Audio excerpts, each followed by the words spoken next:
Viewers, चिल्लर ज्ञान पे एक बार फिर से हम लेके आए हैं अपना Q&A वीडियो, जिसमें हम जवाब देते हैं भारतीय सिक्कों पे पूछे गए आपके क्वेश्चंस का। आज का ये Q&A वीडियो है चिल्लर ज्ञान का 8th Q&A वीडियो, यानी कि CGQA 8। इस बार भी हमेशा की तरह आप सभी व्यूअर्स के काफी ज्यादा क्वेश्चंस आए, इस वजह से सभी क्वेश्चंस को हम 2 Q&A वीडियोस में डिवाइड करेंगे, यानी कि हाफ ऑफ द क्वेश्चंस को हम इस Q&A वीडियो में कवर करने की कोशिश करेंगे और बाकी सभी पेंडिंग क्वेश्चंस को आने वाले Q&A वीडियो यानी कि CGQA 9 में हम कवर करेंगे। पॉइंट नोट करने वाला यहाँ पे ये है कि CGQA 9 में सिर्फ पिछले पेंडिंग क्वेश्चंस ही कवर किए जाएंगे। आज के इस वीडियो के बाद पोस्टेड सभी क्वेश्चंस को हम CGQA 10 ऑनवर्ड्स ही कवर करेंगे। सो हेलो एवरीवन, मेरा नाम है रोहित और मैं एक्सक्लूसिवली बात करता हूँ इंडियन कॉइन्स यानी कि भारतीय सिक्कों के बारे में, जिन्हें हम देसी भाषा में कहते हैं चिल्लर। सो वेलकम टू चिल्लर ज्ञान।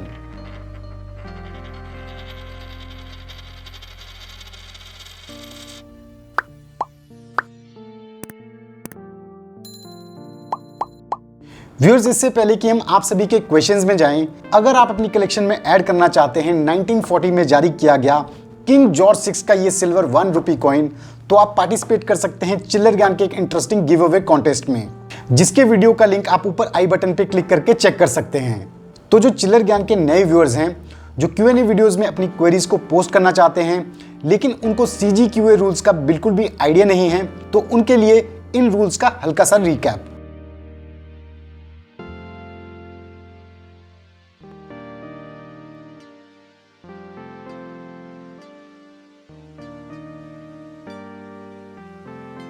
ये सभी रूल्स आपको हर Q&A वीडियो की डिस्क्रिप्शन बॉक्स में भी देखने को जरूर मिलेंगे और इन रूल्स को आपको स्ट्रिक्टली फॉलो करना है, क्योंकि तभी आपके क्वेश्चंस Q&A वीडियोस में इंक्लूड किए जाएंगे। तो अगर आपने वीडियो को अभी तक लाइक और चैनल को सब्सक्राइब नहीं किया है तो फटाफट से कर दीजिए और चिल्लर ज्ञान को फॉलो कीजिए सभी सोशल प्लेटफॉर्म्स पे, जिनके सोशल हैंडल्स आप स्क्रीन पे देख सकते हैं। तो बिना किसी देरी के स्टार्ट करते हैं इस Q&A सेशन को, यानी कि CGQA 8। तो आज का सबसे पहला क्वेश्चन पूछा है कैलाश तलरेजा जी ने, जो कि औरंगाबाद महाराष्ट्र से हैं। ये पूछते हैं कि इनके पास सेलुलर जेल थीम पे 1997 में मुंबई मिंट से जारी किए गए 2 1 रुपए के सिक्के हैं। इन सिक्कों में एक टाइप का एरर है, ये इस एरर के बारे में जानना चाहते हैं और इन सिक्कों की आज की डेट में क्या वैल्यू है। तो कैलाश जी ने इस कमेंट के साथ साथ अपने कॉइन्स की इमेजेस भी शेयर की है मेल पे, जिन्हें आप स्क्रीन पे देख सकते हैं। तो कैलाश जी के इस क्वेश्चन के माध्यम से मैं सभी व्यूअर्स को बताना चाहूंगा कि अगर आप इन सिक्कों को ध्यान से देखते हैं तो आपको सिक्कों के रिवर्स साइड में नजर आएगी सत्यमेव जयते की मिरर इमेज। और जैसा कि आप सभी को पता है कि सत्यमेव जयते सिक्के के ओवर साइड में अशोक स्तंभ के नीचे देखने को मिलता है। तो कैलाश जी, इस टाइप के एरर को हम कहते हैं डाई क्लैश एरर, इसे घोस्ट एरर के नाम से भी जाना जाता है। सेलुलर जेल थीम के 1 रुपए के सिक्कों में ये पर्टिकुलर एरर यानी कि die clash error Bombay mint से जारी किए गए सिक्कों में देखने को मिलता है। इस 1 रुपए के सिक्के की आज की डेट में एस्टिमेटेड कॉस्ट प्राइस की अगर हम बात करें तो वो है लगभग 100 रुपए से 150 रुपए के बीच, डिपेंडिंग अपॉन द कंडीशन। तो नेक्स्ट क्वेश्चन पूछा है जैस्मिन शमी जी ने। ये पूछते हैं कि 1930 में जारी किया गया हाफ पाइस कॉइन की आज की डेट में क्या वैल्यू है। तो जैस्मिन जी, मैं आपको बताना चाहूंगा कि 1930 में जारी किया गया किंग जॉर्ज 5 का ये हाफ पाइस कॉइन सिर्फ कैलकाटा मिंट से जारी किया गया था। ये सिक्का आज की डेट में कॉमन कैटेगरी में आता है और इस सिक्के का आज की डेट में फाइन कंडीशन में एस्टिमेटेड कॉस्ट प्राइस है लगभग 30 रुपए के करीब, और यूएनसी कंडीशन में ये सिक्का लगभग 200 से 250 रुपए तक जा सकता है। तो नेक्स्ट क्वेश्चन पूछा है PR सिंह बाल जी ने। ये पूछते हैं कि 1 नए पैसे, 2 नए पैसे, 10, 20, इन सभी पैसों पे काफी चैनल्स पे जानकारी सभी लोग दे चुके हैं, लेकिन 3 नए पैसे पे अभी तक इनको कोई भी जानकारी नहीं मिली है। तो ये जानना चाहते हैं कि इन 3 नए पैसों में कौन से सिक्के रेयर हैं, वो कौन सी डेट और मिंट्स के हैं। तो PR सिंह जी, इससे पहले कि मैं आपके सवाल का जवाब दूं, मैं आपको थोड़ा सा करेक्ट करना चाहूंगा कि 3 पैसे के किसी भी सिक्के में 3 नए पैसे इंस्क्रिप्शन देखने को नहीं मिलता है। सभी सिक्कों में 3 पैसे ही नजर आता है। अब ऐसा क्यों है, सबसे पहले ये जानना बहुत जरूरी है। नए पैसे जो लेजेंड है उसका उपयोग किया गया 1957 से 1963 के बीच जारी किए गए छोटे डिनोमिनेशंस के सिक्कों में, जैसे कि 1 नए पैसे, 2 नए पैसे, 10 नए पैसे। 1964 के बाद जारी किए गए इन सिक्कों में से नए शब्द को हटा दिया गया और इन सिक्कों में नजर आने लगा सिर्फ पैसे शब्द। तो जैसा कि 3 पैसे के सिक्कों की शुरुआत हुई वर्ष 1964 से, इसलिए इन सिक्कों में नए पैसे देखने को नहीं मिलता है, इनमें नजर आता है सिर्फ 3 पैसे। 3 पैसे के इन डेफिनेटिव कॉइन्स में मेजॉरिटी सिक्के कॉमन कैटेगरी में आते हैं, लेकिन कुछ ऐसे 3 पैसे के सिक्के भी हैं जो स्केर्स माने जाते हैं, जैसे 1966, 1967 और 1969 में हैदराबाद मिंट से जारी किए गए 3 पैसे के सिक्के और 1964, 1970 में कैलकाटा मिंट से जारी किए गए 3 पैसे के सिक्के। यूएनसी कंडीशन में इन सिक्कों की आज की डेट में वैल्यू होगी 80 से 100 रुपए के बीच। तो नेक्स्ट क्वेश्चन पूछा है कुशल झा जी ने। ये जानना चाहते हैं जॉर्ज 5 के हाफ प्राइस कॉइन के बारे में, जो कि 1933 में जारी किया गया था, इसकी क्या वैल्यू है। तो कुशल जी, 1933 में जारी किया गया किंग जॉर्ज 5 का ये हाफ प्राइस कॉइन भी सिर्फ कैलकाटा मिंट से जारी किया गया था और ये सिक्का बना था ब्रॉन्ज मेटल का। ये सिक्का भी आज की डेट में कॉमन कैटेगरी में आता है और फाइन कंडीशन में इस सिक्के का एस्टिमेटेड कॉस्ट प्राइस है लगभग 30 रुपए और यूएनसी कंडीशन में ये सिक्का लगभग 150 से 200 रुपए के बीच है। तो नेक्स्ट क्वेश्चन किया है मोहम्मद अकरम जी ने। इन्होंने काफ़ी लंबा कमेंट किया है, तो मैं आप सभी को ब्रीफ में बताना चाहता हूं कि इन्होंने कुछ सिक्कों की इमेजेस शेयर की हैं, तो ये जानना चाहते हैं कि ये ओरिजिनल सिक्के हैं या नहीं। तो मोहम्मद जी, इन सभी सिक्कों को अच्छे से देखने के बाद मुझे सैडली ये कहना पड़ेगा कि इन सिक्कों में से एक भी सिक्का ओरिजिनल कॉइन नहीं है। ये सभी फेक कॉइन्स हैं, यानी कि 4 आनाज, 8 आनाज, 10 रुपए, 20 रुपए, 50 रुपए और 100 रुपए के ये सभी सिक्के फेक कॉइन्स हैं। इसलिए मैं हमेशा रिकमेंड करूंगा कि जब भी आप कोई सिक्के परचेज करते हैं उससे पहले एक बार उनको स्टडी कर लीजिए, उनके डिज़ाइन को अच्छे से समझ लीजिए कि ओरिजिनल सिक्के कैसे होते हैं, ताकि आपकी मनी वेस्ट ना हो। तो नेक्स्ट क्वेश्चन पूछा है शुभांगी छवन जी ने। ये पूछते हैं कि इनके पास एडवर्ड 7 का 1 रुपए का सिक्का है जो कि 1905 में जारी किया गया था। इनको इसके मिंट का मालूम नहीं है, तो ये इसकी वैल्यू जानना चाहते हैं। तो शुभांगी, मैं आपको बताना चाहूँगा कि 1905 में जारी किए गए एडवर्ड 7 के जो सिल्वर 1 रुपी कॉइन्स हैं वो बॉम्बे और कैलकाटा मिंट से देखने को मिलते हैं और ये सिल्वर कॉइन्स आज की डेट में कॉमन कैटेगरी में आते हैं और फाइन कंडीशन में इस सिक्के का आज की डेट में एस्टिमेटेड कॉस्ट प्राइस है लगभग 700 रुपए के करीब और एक्स्ट्रा फाइन कंडीशन में ये सिक्का 1000 रुपए तक जा सकता है। तो नेक्स्ट क्वेश्चन पूछा है जय सुखाड़िया जी ने। ये पूछते हैं कि 1970 का 1 रुपए का सिक्का, इस सिक्के के बारे में बहुत सुना है लेकिन असली में इस सिक्के को कभी देखा नहीं है, तो ये जानना चाहते हैं कि क्या ऐसा कोई सिक्का है। ऐसा ही क्वेश्चन पूछा इबादुर रहमान जी ने। ये भी जानना चाहते हैं 1970 में जारी किए गए 1 रुपए के सिक्के के बारे में।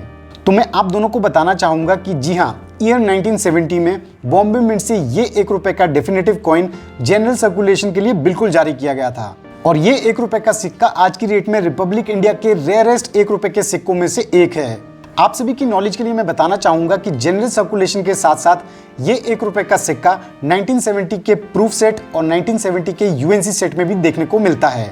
जैसा कि ये सिक्का आज की डेट में रेयर कैटेगरी में आता है, तो फाइन कंडीशन में ही इस सिक्के की आज की डेट में वैल्यू है लगभग 3000 रुपए के करीब और यूएनसी कंडीशन में ये सिक्का 5000 से 6000 रुपए तक जा सकता है। तो नेक्स्ट क्वेश्चन किया है आलोक भट्टाचार्य जी ने।